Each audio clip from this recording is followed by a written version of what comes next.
How to remove device from your account on Deezer mobile. Hello guys, in today's video I'm gonna show you how to remove device from your account on Deezer mobile. First then open Deezer and then just click here this settings icon here in the top corner, click on it, and now just scroll down until you find devices here,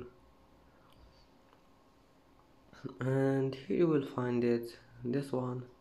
If you want to remove it, just click on it and then click delete this device, and that's it. And that's how to delete any device from your account.